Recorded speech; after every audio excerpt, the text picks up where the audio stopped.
L'invité du jour. L'invité du jour. Un chapitre animal aujourd'hui sur Radio Sud Grésivaudan. On va s'intéresser à l'éducation canine avec Éducanimaux 38 et avec la créatrice de ce lieu, c'est Anne Maupoussin. Bonjour Anne. Bonjour. Alors Anne, vous venez de monter cette structure à chatte, Éducanimaux 38. Alors je crois que c'est quand même bien spécialisé sur le comportement canin, même si je crois que les félins ont une place. Oui, c'est ça. Donc, je travaille sur l'éducation canine en renforcement positif au niveau des chiens.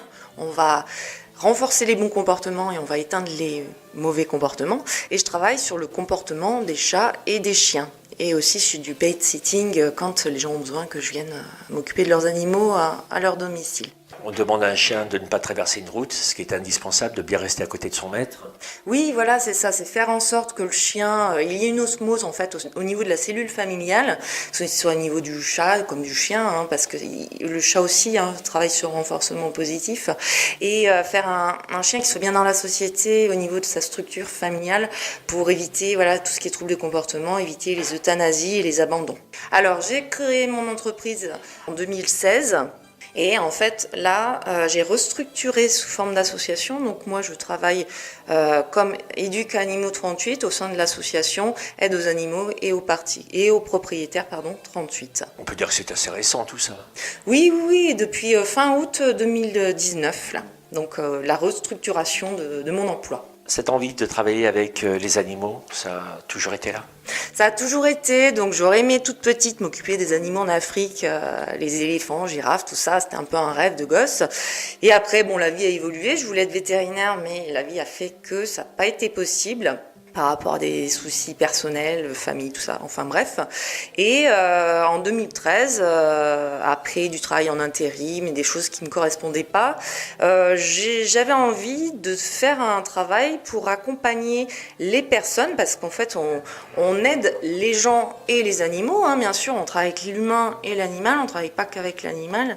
Et je voulais faire en sorte qu'il y ait moins d'euthanasie et d'abandon, et donc de montrer aux gens qu'est-ce que c'est un animal, les besoins et tout ce qui tourne autour.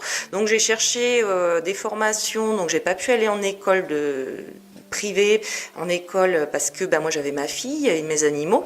Donc j'ai trouvé l'IFSA de Paris, avec qui j'ai fait la formation auxiliaire de santé animale avec l'option comportement et éducation. Voilà, donc ensuite j'ai fait une formation avec la structure de formation à Tullin entre chiens pour avoir un petit peu plus de pratique, de technique. On travaille avec la véto-comportementaliste Sylvia Masson de Vorep. Et donc j'ai fait une option alimentation, massage de bien-être. J'ai aussi des bases de shiatsu, d'élixirs floraux, des choses comme ça, tout pour le bien-être en fait des animaux. Et donc j'ai pas pu être vétérinaire, mais je me forme petit à petit, et là je suis en cours de formation avec le CERFPA, CERFPA, c'est le Centre d'études et de formation en psychologie avancée, donc c'est en études supérieures pour travailler sur le comportement des chiens et des chats. Alors vous faisiez le lien, vous avez eu envie donc de vous lancer là-dedans parce que vous avez noté qu'il y avait beaucoup d'abandon, d'euthanasie, c'est-à-dire un chien qui va être éduqué aura plus de facilité à s'intégrer. Oui, bien sûr, un chien qui a été éduqué et qui n'a pas de trouble de comportement à la base sera beaucoup mieux dans sa famille qu'un chien qui a des troubles de comportement de tout petit, parce que des fois les éleveurs ou les gens qui font de l'élevage ou qui font juste une portée comme ça vont pas faire les choses correctement, ou des fois il y a des problèmes de génétique, et des chiens qui ont des troubles de comportement ou des fois une mauvaise éducation va sur des troubles de comportement.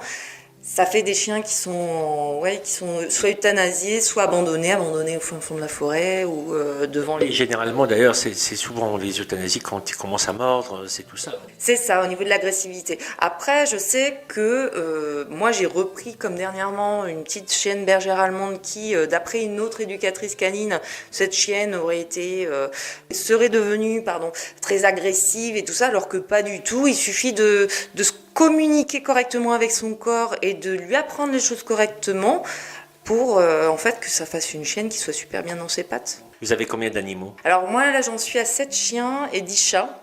donc de récupération de maltraitance. Et j'ai juste un petit bichon qu'il va falloir que j'arrive à caser qui a 15 ans, parce qu'en fait il s'en prend à mon gros bouvier, et maintenant mon gros bouvier en a un petit peu marre, donc l'autre jour il l'a mordu, il a eu 5 agrafes derrière l'oreille. Donc voilà, c'est une petite annonce pour si une personne veut bien, des fois prendre un petit bichon en fin de vie, mais voilà, ça serait pour éviter avant qu'il y ait une grosse catastrophe. On va revenir un petit peu sur votre travail. Comment ça se passe alors, Anne? J'ai un petit boxer. Par contre, voilà, j'ai envie quand même qu'il fasse ses crottes dans le caniveau, qui n'est pas simple puisque moi je ne sais pas faire. Alors, je viens vous voir. Bah écoutez, vous venez me voir. Déjà en premier lieu, moi je viens à votre domicile pour voir comment ça se passe, parce qu'au premier rendez-vous, on va beaucoup parler. En général.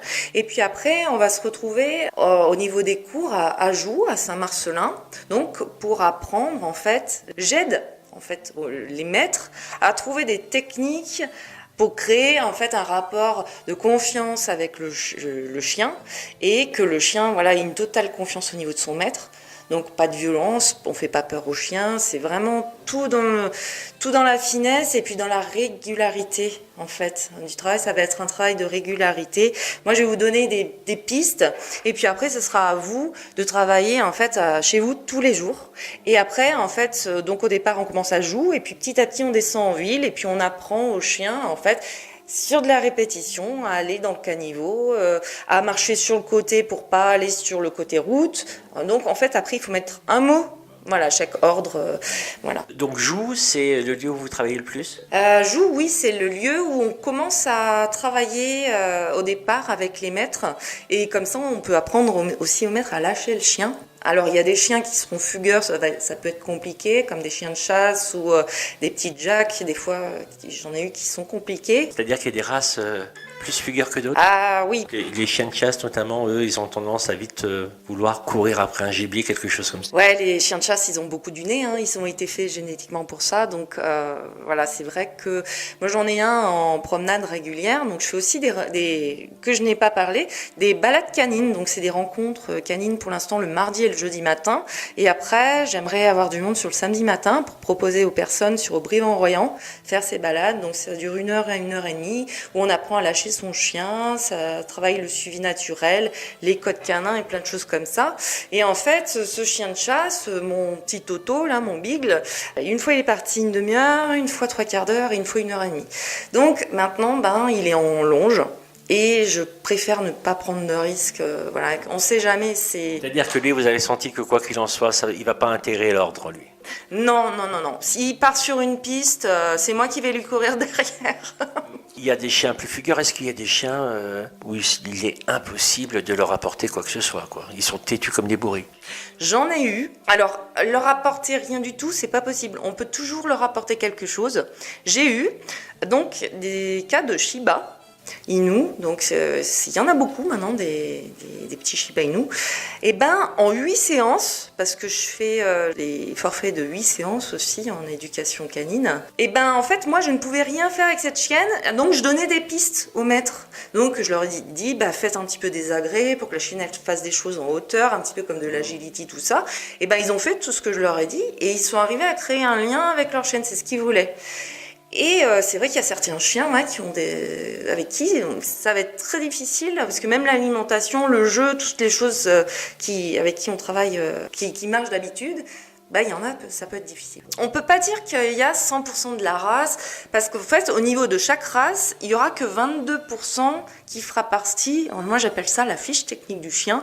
Donc le chien a été fait pour être comme ci, comme ci, comme ça. Donc il y a 22% au niveau des bergers allemands, par exemple, qui seront comme c'est décrit dans cette fiche-là. Par contre, après, ça va dépendre de plein de choses, de comment la maman a été en gestation, de quand les petits étaient chez l'éleveur ou chez le propriétaire avant les 2 mois, s'ils ont été enfermés au fin fond d'un grenier ou... Oui, en fait, c'est comme nous, quoi. C'est comme les humains. Tout dépend de l'éducation qu'on a eue, l'amour qu'on a reçu. C'est ça peut faire des syndromes pathologiques, syndrome de privation, l'hypersensibilité, hyperactivité. En fait, à savoir, il y a eu des expériences, pas vraiment des expériences, expérience négative. Ils ont appris aux chiens, il me semble que c'est en Hongrie ou en Ukraine, je ne me rappelle plus, pendant 2 ans, ils ont appris aux chiens à rester dans une IRM, en fait. Ils leur ont mis un casque sur les oreilles et ils ont regardé au niveau de l'imagerie cérébrale. Donc, c'est les mêmes zones de cerveau que nous qui fonctionnent. Donc, en fait, on se ressemble plus que ce qu'on croit. Je tenais à souligner que sur votre page Facebook, on donnera tout ce qu'il faut tout à l'heure. Vous faites également des vidéos et puis la dernière vidéo que j'ai pu voir de vous était très très très instructive. Donc en plus, vous aimez partager un peu de vos connaissances. Oui, j'aime partager parce qu'en fait, moi, mon but, c'est vraiment d'aider au maximum de personnes.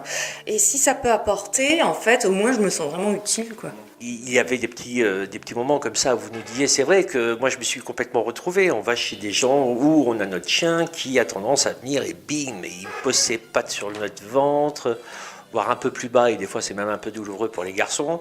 Et donc vous apportez la technique de ça, tout simplement. Ouais, c'est une technique simple. Moi, je l'ai appris grâce à mes formations. En fait, il faut couper le lien visuel et le lien physique. Donc, on se tourne, on lève les mains, et une fois, 2 fois, 3e fois, on dit non, avec un gros non. Moi, je vais pas le faire trop fort au micro, sinon les gens, ça va leur casser les oreilles. Et on va surtout pas pousser le chien en lui disant non, parce qu'en fait, là, il a gagné le lien visuel et le lien physique. Donc, faut pas toucher, faut pas regarder, il faut voilà. Juste dire non. Voilà, c'est ça. Et puis une fois, 2 fois, 3 fois, t'es mis à l'écart. Puis bon, après, voilà, mais je vais pas tout dire parce que sinon après les gens viendront plus me voir. Voilà, mais c'est vrai que c'est des petites astuces comme ça qui sont très très intéressantes. On parlait des chiens qui sont un petit peu têtus. Est-ce qu'il y a des chiens par contre, c'est des perles? Oui, il y a des chiens qui sont faciles au niveau de l'éducation. En général, les bergers, les chiens de Bouvier aussi. Et puis en fin de compte, il peut y avoir il y a plein de chiens qui sont intéressants. Après, il faut savoir les prendre, en fait, simplement. Après, il y a... Est-ce qu'il y a une histoire d'âge aussi? On entend comme ça des gens qui disent bon, mais non, de toute façon, c'est trop tard, il est trop vieux. Il faut les dresser avant ces 6 mois ou les éduquer avant 6 mois. Oui, c'est pas du dressage, c'est bien de l'éducation, c'est pas pareil. Après, c'est sûr que c'est plus facile un chien avec qui on a pris tout de suite les choses. Mais pour moi, c'est jamais perdu. C'est-à-dire que même un chien de 6 ans qui a eu pas forcément une bonne éducation, pas du tout, on peut quand même lui apporter un petit quelque chose. Ouais, simplement en travaillant sur ces codes de communication physique et puis en travaillant sur le renforcement positif parce qu'un chien, en fait, va fonctionner sur du renforcement positif. Ce qui va lui apporter de positif, il va le garder. Ce qui lui apporte du négatif, il va l'enlever. Donc on éteint les mauvais comportements, on renforce les bons comportements. Mais il y en a, c'est sûr, ce sera plus long que d'autres, mais c'est toujours faisable. Alors, dans ce renforcement positif, il ne faut surtout pas oublier, c'est la friandise. Alors la friandise, oui, les gens disent « Ah non, je ne veux pas ». Mais en fait, la friandise, ça va permettre d'aider à imprégner un bon comportement. Donc au départ, il ne faut pas hésiter à en donner à chaque fin de bon ordre. Quand le chien va lui dire « Ah si », dès qu'il a fini de s'asseoir, on va le féliciter. « Oui, c'est bien mon loulou », avec une voix bien enjouée. Et puis on va le récompenser avec une friandise. Comme ça, la voix enjouée, ça va imprégner le bon comportement. Ça va marcher un petit peu comme le clicker. On clique au bon moment, en fait, de l'ordre. Et après, on va renforcer avec la récompense, qui peut être aussi le jeu. Il y a certains chiens, c'est plus rare, mais ça peut être le jeu. Il va falloir répéter un ordre comme le assis, par exemple, au moins dans 5 endroits différents, dans différents endroits. Et une fois qu'il a été acquis dans différents endroits, on va donner 1 fois sur 2, après 1 fois sur 3. Mais il faudra quand même toujours garder ses récompenses et en général la friandise. Pourquoi la friandise? Parce qu'en fait, il faut travailler avec les besoins primaires du chien. Qu'est-ce que c'est? L'alimentation, contact social, le jeu aussi, mais l'alimentation prime quand même. Ce qui est important aussi pour vous, ce que j'ai pu voir aussi dans votre vidéo, et c'est ce que vous proposez dans les balades canines, c'est-à-dire vous partez avec plusieurs chiens, ils sont détachés et ils doivent apprendre à communiquer entre eux. Oui, c'est ça. Alors, c'est pas des chiens qui ont des troubles de comportement, de hiérarchique, tout ça, parce que il faut que les chiens soient bien socialisés à la base, ou des jeunes chiens qui viennent pour apprendre les codes canins, pour apprendre à être à sa place, tout ça. Donc, il y a les chiens qui ont des troubles de comportement, je les prends d'abord à l'écart, avec mes chiens, et puis c'est un travail différent. Et ça permet en fait de continuer le travail de socialisation. Ça apprend au maître à lâcher son chien, parce que des fois les gens ont peur de lâcher leur chien. Ça apprend au maître aussi à laisser le chien partir, sentir des odeurs, parce qu'en fait ils sont en groupe, donc en fait ils vont se suivre. Ça va faire effet de meute. Et puis par exemple, moi je vois l'autre jour je suis allée chercher plusieurs chiens, et ben en fait même dans la voiture où ils se connaissent, ça va grogner un petit peu, en fait ils discutent entre eux, voilà. Et ils remettent en fait leur hiérarchie, on va appeler ça une hiérarchie, en fait, la hiérarchie du groupe. Bon bah voilà, toi tu vas me laisser tranquille, machin, et tout. Et après tout se passe bien. bien. Et il faut laisser faire parce que si on interfère, eux, ils vont pas mettre en place cette hiérarchie entre guillemets là. Et après, en fait, c'est ça qui peut créer des troubles au niveau du groupe. Alors les balades pour l'instant c'est le mardi et jeudi matin. J'aimerais bien créer un groupe le samedi matin. Après au niveau des cours en extérieur, tant qu'il faisait chaud, c'était surtout les matins. Lundi, mercredi, vendredi matin et puis le samedi matin. Et après, je peux me déplacer au domicile. Donc moi, je me déplace toujours au domicile sur le premier rendez-vous. S'il faut plusieurs rendez-vous au domicile sur des comportements compliqués, donc je vais me déplacer plusieurs fois. Et puis après ça dépendra vraiment du chien, du maître, des possibilités aussi des gens. Des fois c'est en fin de journée aussi. Et moi c'est vrai ce que j'aime bien c'est là par exemple je travaillais chez une personne, la femme était nounou donc elle partait avec tous les enfants, les petits étaient là à la maison mais à la maison et en extérieur c'est différent. Donc là maintenant j'aurais proposé un rendez-vous le samedi matin à Joux et donc le papa est aveugle donc je lui apprends à créer un lien avec le chien. Mais il y a les enfants qui sont là, donc ça permet aussi d'apprendre aux enfants à créer un rapport de confiance. Et puis comment travailler avec son chien. Donc là, la chienne, c'était pour la faire revenir. Donc là, je donnais les techniques aux jeunes enfants pour qu'ils fassent revenir sa chienne. Alors, pour vous contacter, Anne, comment ça marche ? Il y a un téléphone, une page Facebook ? Alors, j'ai ma page Facebook Éduc Animaux 38, donc Éduc avec un C, Animaux avec un O et 38. Après, mon numéro de téléphone 06 59 99 91 68. Anne, merci beaucoup d'être passée sur radiosud-grésivaudan.com. Je rappelle que vous êtes située sur Châtes, la structure est sur Châtes. Vous êtes amené à vous déplacer sur l'ensemble du sud Grésivaudan s'il y a besoin, il n'y a pas de problème.